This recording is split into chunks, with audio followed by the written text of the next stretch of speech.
আসসালামু আলাইকুম ওয়া রাহমাতুল্লাহি ওয়া বারাকাতুহু। প্রশ্ন করেছিলেন, চামড়া বিক্রির টাকা আমরা এটা মসজিদে দিতে পারবো কিনা, এই বিষয়ে ইসলাম কি বলে।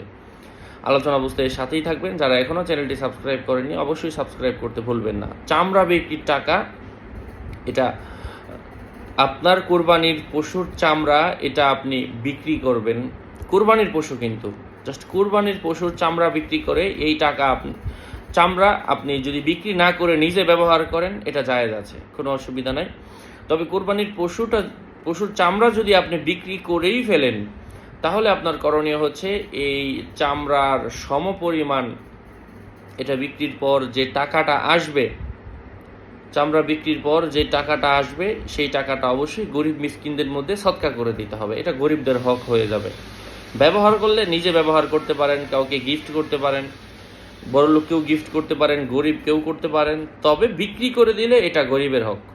আর প্রশ্নটা এসেছিল বিক্রি করার টাকা মসজিদে দেওয়া যাবে কি না। যেহেতু এটা গরিবের হক হয়ে যাচ্ছে, সুতরাং এই টাকা মসজিদের মধ্যে দেওয়া যাবে না। আল্লাহ সুবহানাহু ওয়া তাআলা আমাদেরকে বোঝার তৌফিক ফরমান। আরও আপডেট পেতে সাথেই থাকবেন। আপনাদের মঙ্গল এবং দীর্ঘায়ু কামনা করে এখানেই শেষ করছি। দেখা হবে অন্য কোনো ভিডিওতে। ওয়াসসালামু আলাইকুম ওয়া রাহমাতুল্লাহি ওয়া বারাকাতুহু।